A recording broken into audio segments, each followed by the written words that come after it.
Yes, bassebo ne bannyabo njagala okukozesa omukisa guno okubaaniriza. Amannya nze Kyewalyanga Albert, abasinga obungi bamanyi nga Habike. Fortunately enough, nange nkola mu media, naye akaseera kano ngenda kubeera omukubiriza wa press conference eno. Naye okusookera ddala njagala okubeebaza ennyo okubeera nti muzze mbeerewo tubeere ffenna tunyumyemu twogeremu ensonga ez'enjawulo. Akaseera akatambuddeko emabega ak'ennaku eziwerako oba wiiki eziwerako, ensonga nnyingi ezibadde zitambula nga zikwata ku Edrisa Musuuza Kenzo gwendi naye wano. Ne tulowooza nti nno kya makulu nnyo okufunawo akaseera tunyumyemu si social media wabula mu mainstream media gye tulina wano kati. Era nsuubira nti nno ezo ensonga ze tugenda okunyumyamu katono. Ku mbeera yonna ey'omuntu yenna oba media house yonna eyinza okuba nga ejja kwetaaga exclusivity, ekyo tekijja kuba kya leero. Njagala mukkirize tujja kukola enteekateeka okusinziira ku media house ti oyagala okwogera ne Musuuza nga media house emu, ekyo nakyo tusobola okukola enteekateeka. Si kuba nti twagala okubeebalama, nedda, twagala tukole enteekateeka ennungamu kubanga buli omu bw'anaayagala exclusivity wano leero Musuuza ayinza obutabawa kituufu, naye ate bw'oba nga ogambye nti onoofunirayo obudde nkya oba luli oba oli awo mujja kufuna obudde obumala. Naye kyetugenda okukola kyekyaffe ffenna awamu, okunyumyamu ffenna awamu, ebibuuzo byaffe ffenna awamu, ate ne Musuuza agenda kutubuulira ku ebyo ebibaddewo mu kaseera akatono akavuddeko emabega. Tubadde tusuubira enteekateeka ey'enjawulo tusobola okuyimirira, naye simanyi oba tugenda gifuna. Bwe tuba nga tetugifune, enteekateeka eyo erabika egaanye. Naye kanziremu nate mbaanirize, mwebale nnyo, mwebale ddala okujja media houses ez'enjawulo, mwenna tubawa ekitiibwa. Ate mu ngeri ey'enjawulo twagala okubeebaza ku lw'ebyo byonna bye mukoledde Edrisa Musuuza. Ebintu bitambudde bingi mu kaseera kano, ebigambo ne byogerwa bingi, naye akaseera kano ke katuufu okufuna ekyo ekituufu ekiva mu Edrisa Musuuza. Nga sinabakwaniriza bibuuzo byammwe, ngenda kusooka okuwaayo eddakiika entono eri Eddie Kenzo ababuuzeeko okusookera ddala, ate oluvannyuma abeeko ebigambo bitono byatuyitiramukko, then oluvannyuma nja kuwa abantu ab'enjawulo omukisa okubuuza. Naye njagala okusaba ebibuuzo byaffe bijja kuba bimpimpi, naye akaseera ako bwe kanaba katuuse nja kuba nga mbaluŋŋamya bulungi. Nsanyuse nnyo balaba Ssebo Eddie Kenzo, buuza ku bagenyi bo bano, ate era obayitireyitiremu ku nsonga ezimu ku lwaki walowoozezza nti kirungi olunaku olwaleero okwogerako naffe. Assalamu alaikum warahmatullah. Balamusizza mwenna era nga nsaba okubaaniriza, mwebale kujja. Nsaba Mukama Katonda abaddizeewo ffenna atuwa omukisa mu ngeri emu oba endala, ate era tuddeyo bulungi mirembe insha Allah. Ndi musanyufu nnyo okubalabako wano mwenna mu bungi bwe muti. Mukama wa buyinza. Nja kusooka n'okubeebaza obuwagizi bwammwe bwonna bwe mumpadde mu mbeera eno embeeredde enzibu ennyo mu bulamu bwange. Mbadde challenge nnyo okuva famire yange lwe yasasika, nga mmwe temunnaba na kukimanya naye nga nze nkimanyi ng'omuntu omu. I've been going through a lot.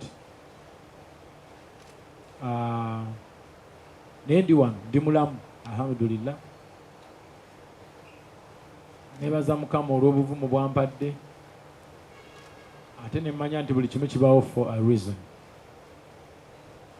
Pisize mu kusoomozebwa kungi mpaka leero, naye wendi wabula neebaliza ddala buli muntu yenna ali yansabidde essaala, mikwano gyange abambeereddewo mu mbeera eno etabadde nnyangu, munno mu kabi ye munno ddala, mwebale nnyo, mwebalire ddala, ndi musanyufu. Era nsaba okwebaza abakwano bange abankimako entebe nga nkomawo n'awaadi, mwebale nnyo, mwebalire ddala. Mwana gw'omukwano ogw'ensuso, ekyo ekintu sisobola kitwala for granted. Okuviira ddala ku lunaku olwo obulamu bwange bwakyukamu mu ndowooza, ne mmanya nti kadde wadde bulijjo nkimanyi nti bino byenkola sibikola kati byange bwomu. Music wange afunibwamu nze, n'abamugula, n'abamuwuliriza, n'abamutunda okusobola okuliisa famire zaabwe, nakikyo nkimanyi. Naye kati kyandaga nti ate n'abo abatatunda music abamuwuliriza, ate nabo nyina okubaako kye mbakolera mu bulamu bwabwe, baleme kunfunamu musically only, naye basobole n'okunfunamu knowledge endala esobola okubafuula abantu ab'omugaso mu maaso, nga tukozesa inspiration. Kubanga nze gwe batunuulidde, nze alina big following right now ku social media zange newasigadde wonna, so nyina okubeera omuntu obuvunaanyizibwa ennyo n'engeri gye neetwalamu ebeeyanjawulo, kuba nakiraba nti abantu bano bonna baba basobola okuba nga banzikiririzaamu, kitegeeza nyina okwegendereza ennyo engeri gye nkolamu ebintu ng'omuntu. Ekyo kyandaga ekifaananyi kirungi nnyo. Mwebale nnyo, mwebalire ddala, ndi musanyufu okuva ddala ku ntobo y'omutima gwange. Nafuna okusoomoozebwa kwe mwategeera mwenna nti omukulembeze w'eddiini gye nzikiririzaamu yayimirira ku mukolo ogwa ex wange mu maaso g'omwana wange n'abawagizi bange ne ba enemy bange abaaliwo awo bamonkale, n'avaamu ekigambo ekitali kirungi. Ate nga muntu y'omu, nayogerako naye ku ssimu ne mwanjulira nti famire yange erina obuzibu, n'aŋŋamba bijja ttereera, beera mugumu. Ye muntu y'omu ne bamubuuza, abaana oboogerako ki? N'agamba sirina kye mboogerako, baana ba busiraamu.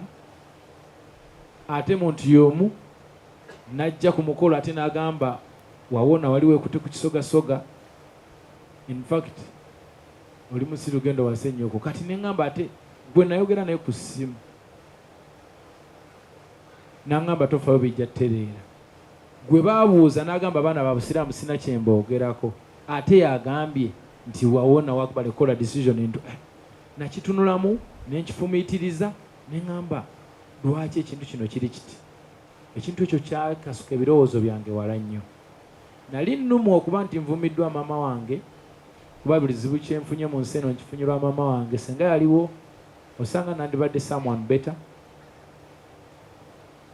Naye ate nga mu kulumwa nfumiitiriza lwaki omuntu ono statements ze zikyuse. Ekyo nakyo nakirowooza nnyo. Ansa sinnagifuna, naye naawe ali eyo oyinza ofumiitiriza, maybe ansa oyinza ogifuna. Nze ekyannemye.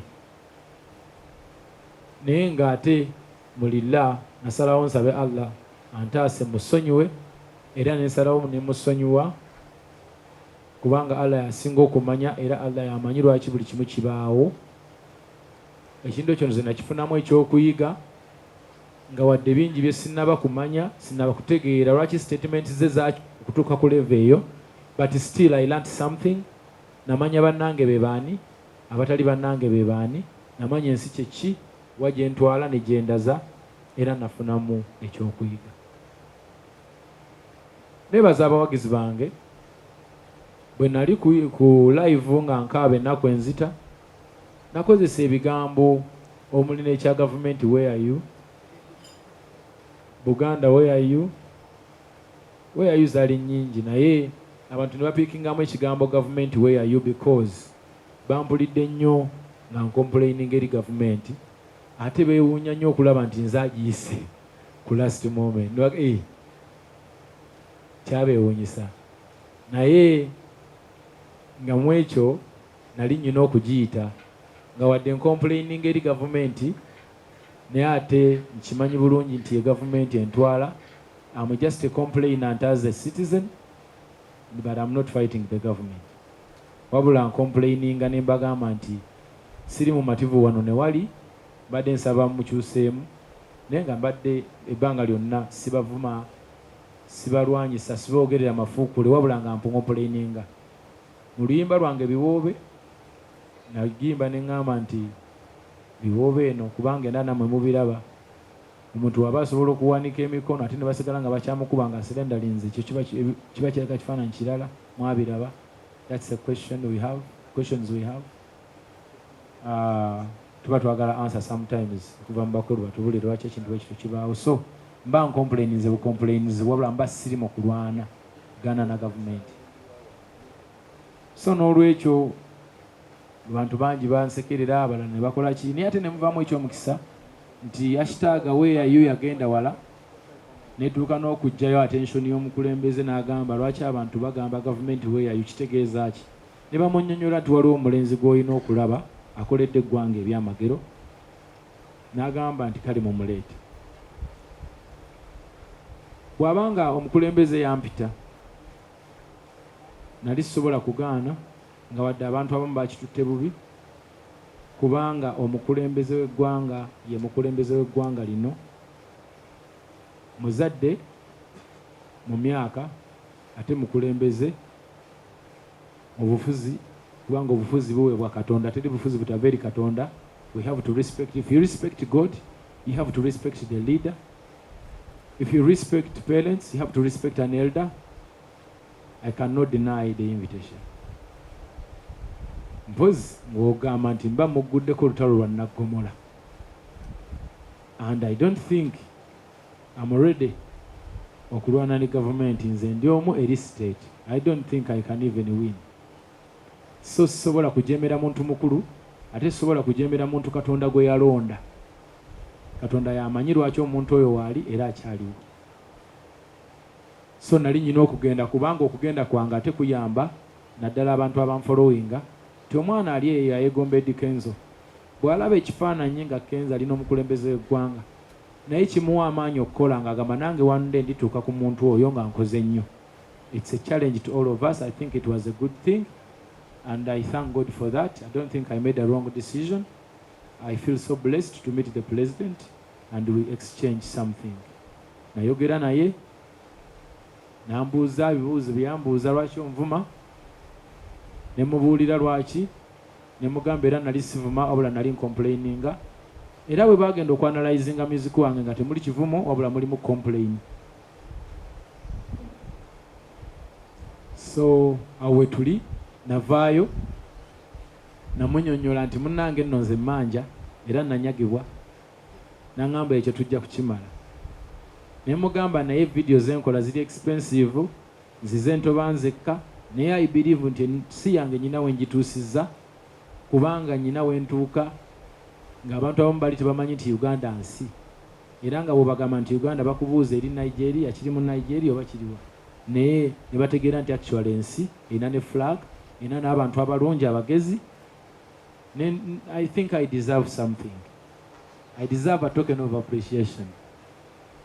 Nangamba kizibu kikyofuna ne mugamba nyina obuzibu mu kumakinga music mu kushootinga videos biri expensive neetagamu ku buyambi.